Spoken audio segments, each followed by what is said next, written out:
Hi, and welcome to CryptoBiography. I'm your host, Brandon Starr. This is episode 324 of CryptoBiography, and it is part 2 of Tomorrow. And here we go. Oliver Coplin was the person in charge at the harbor. That was his life's work, along with boat riding. While he made a new boat from scratch on occasion, most of his time was taken maintaining the fishing boats of the town. He was working on a boat as they came up. He had pulled a boat fully out of the water and was scraping the hull to get the barnacles and other growths off. He had the appearance of a man who, by rights, should be pale, but spent so much time outside that he had tanned as dark as he could. He wore a brown-brimmed hat to keep some of the sun off of his face and neck. He was lean, even for a person who spent a lot of his time outside working. He had a long, sharp nose on an otherwise average face, and kept his brown hair short, though he had at least a day's worth of salt and pepper beard on his face. He saw them hustling up to him and stopped his work. "What's the trouble?" he asked. "There's a ship stuck out at the end of the bay," Kelly said. They weren't all that far from a small rise where Oliver could get a look. He beckoned them to follow and hustled up to the top. "Yeah, they're out there stuck all right," Oliver said. "It's not one of ours, though." "You're sure?" Betty asked. Kelly had only just handed Oliver the binoculars, which he now raised. "I'm sure. I know every ship around here. And also they have a device on their sail. Nothing we would have," he said. He was looking keenly through the glasses. But as they were a bit further than before, and the sun was almost gone, he couldn't see any better than they had before. He lowered them. "I think the people are trying to get them off the rock."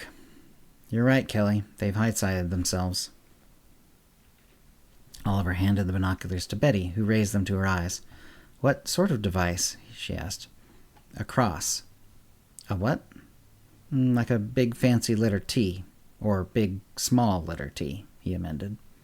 She looked out. There was something on the sail, and it was basically a red letter T, though it had scroll work and complicated edging all around that made it seem much fancier than a simple letter. "What to do now?" John Travers asked. "I'm going out on the catamaran," Oliver said.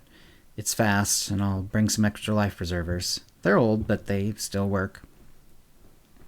"Want me to come with?" John asked. "No, I'll go alone," Oliver said. "I can do it fastest by myself, and who knows, I might have to rescue a few people, and the catamaran isn't large." It wasn't. They went down to the waterside, and there was a catamaran up on some skids near the water. It was really just a small sailboat, but instead of a single hull, it had two small hulls that were sharp, almost like blades, with what amounted to a tarp strung between them where the sailor sat. It had been tied, so in the event of a very high tide or storm, it wouldn't get washed down into the water. Oliver and John untied it, while the kids and Kelly took some musty-smelling life jackets and placed them on the catamaran. Oliver looped some rope around them, bundling them, and then tied a knot. He didn't say anything, but it was clear to Betty that he knew what he was doing. It seemed that the life jackets weren't going anywhere, but if he needed them, he could just pull on the knot and it would release them. He left one life jacket for himself and put it on. Then he released the catamaran from its mooring, and they all pushed it down the simple log skids to the water. Oliver got aboard, and the catamaran, which was famously fast, took off. The evening breeze was not so strong as to be dangerous, and only the incoming dark gave any worry to Betty for the sure-handed Oliver. They all trekked back to the knoll to look at the strange boat and see how Oliver would help.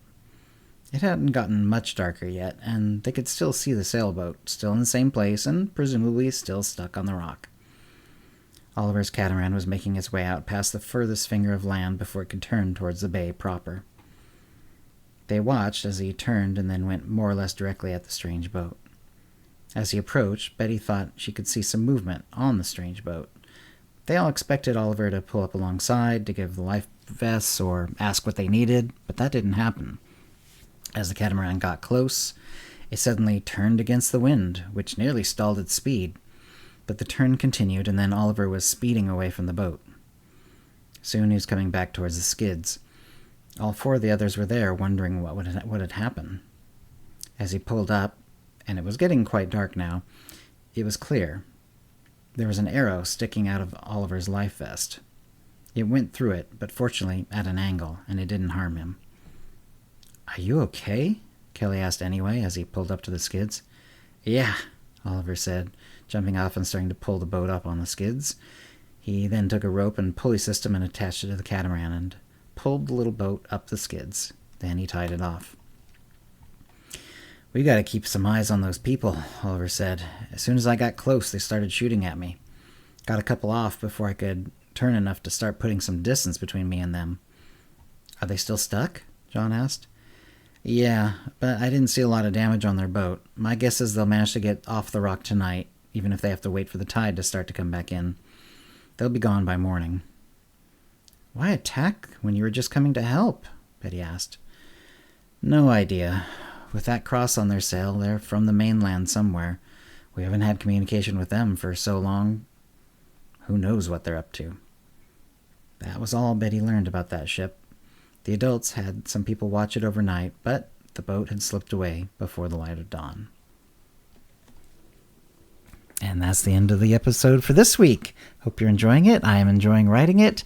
And if you have any comments or questions about this episode or previous episodes, cryptobiography@gmail.com, or hit us up on Facebook, Twitter, or Mastodon. And thanks for listening. Words and music copyright 2023, CryptoBiography LLC, all rights reserved. Characters and events are fictional, fictionalized, or satirical.